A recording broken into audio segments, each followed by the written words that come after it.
Acorn coffee can be a one-time experiment that you never want to taste again, or it can be a really delicious drink that you look forward to every fall. It all depends on how you treat the acorns. Today we'll go through all the steps from harvest to cup. I'll show you an extra step that I do that really takes the acorn coffee to the next level. Let's get into it.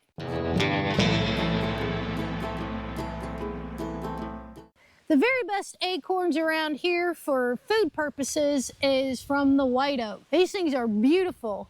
They have like a white flaky kind of bark, and the acorns have low tannins and they're nice size, so you get more nut meat per crack. You want to get the ones that the caps have come off of and that don't have any holes or cracks. And you got to try to beat the squirrels and the deer. And Graham. He's burying my acorns. We got enough to get started here. So let's get back to the house and get to processing.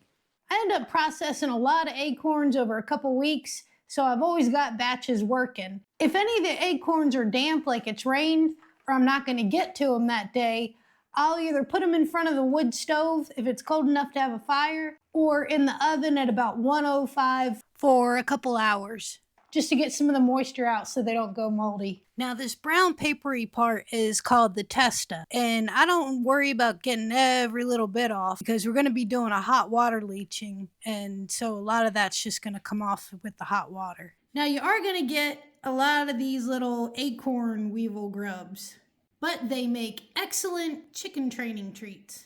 Attack. Good girl. All right, let's get to cracking.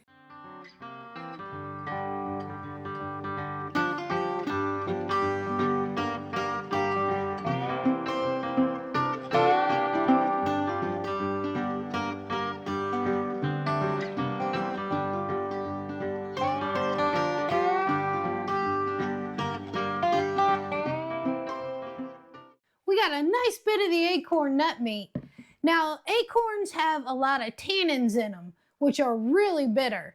So one way to get rid of them is with hot water leaching, which is what I'm gonna do here today. We're gonna boil these in several changes of water until they're no longer bitter. Even amongst the white oak trees, each tree is gonna have a different level of tannins in their acorns. So make sure that you try a little piece in between the boils and make sure you get rid of all the bitterness before you call it done. I don't chop the acorns before I leach them. I know some people do, and it does make it go quicker, but because I don't get off every single little piece of the testa, it's a lot easier to scoop them out if they're not all shredded up into little bit. So let's get to boiling. All right, we got the water ready for round one.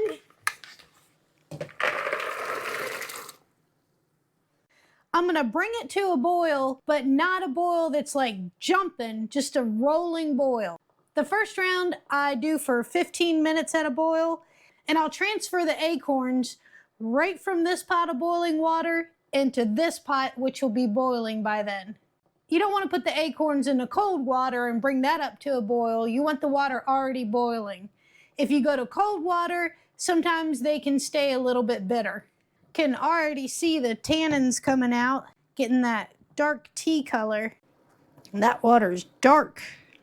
All right, before you go for a second round of boiling, take a piece of your acorn and taste it and see if it's still bitter. Definitely still bitter, but yours may not be. I'm gonna go ahead and put these in for their second. And now the second one, I'm gonna let go for 10 minutes. And then we'll check and see if we need a third. Usually I do need a third, but you never know.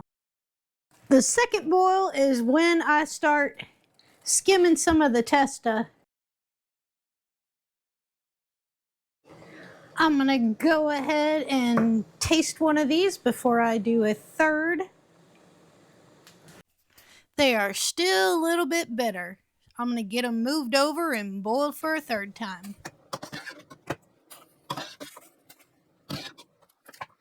Okay, now I'm going to scoop these out for the final time.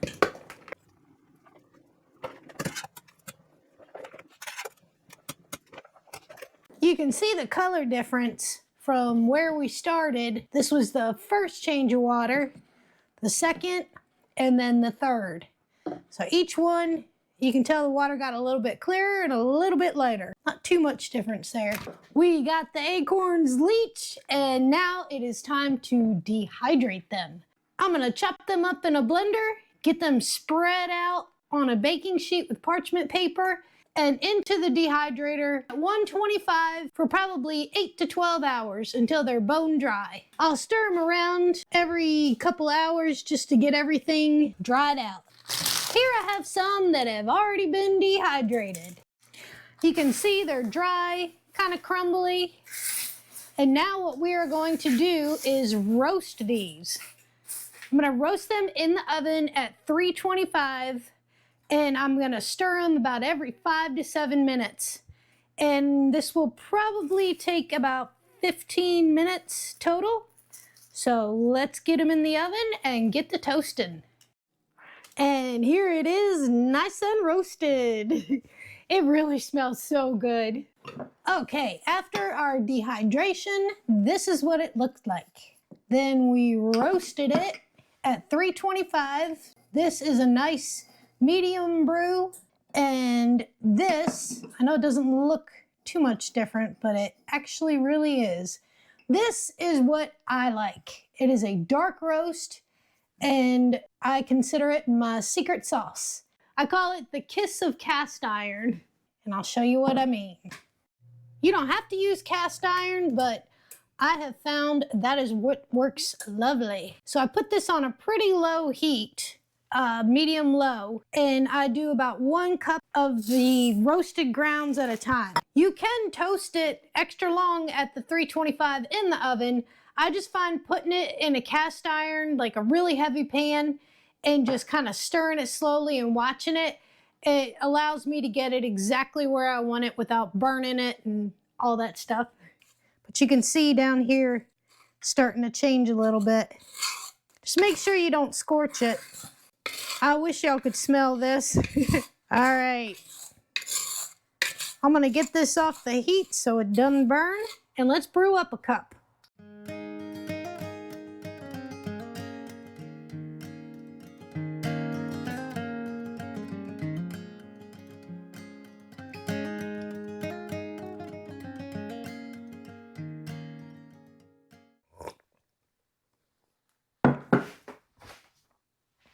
It was too hot. Let it cool down. I let it cool down a little. All right, let's do a flavor test.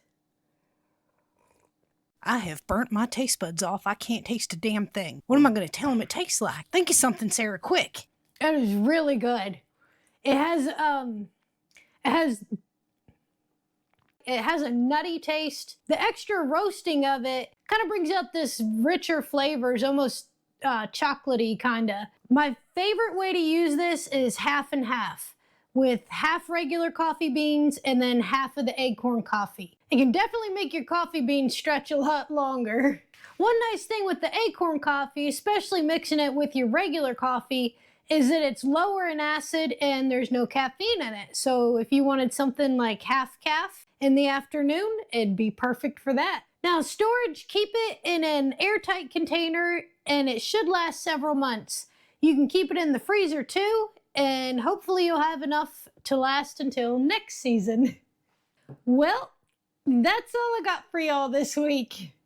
I really appreciate you watching this video. And if you like what I'm doing, I sure would appreciate if you hit the like button.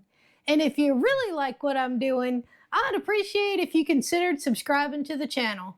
So until next time, I'll see y'all later. I don't have any more.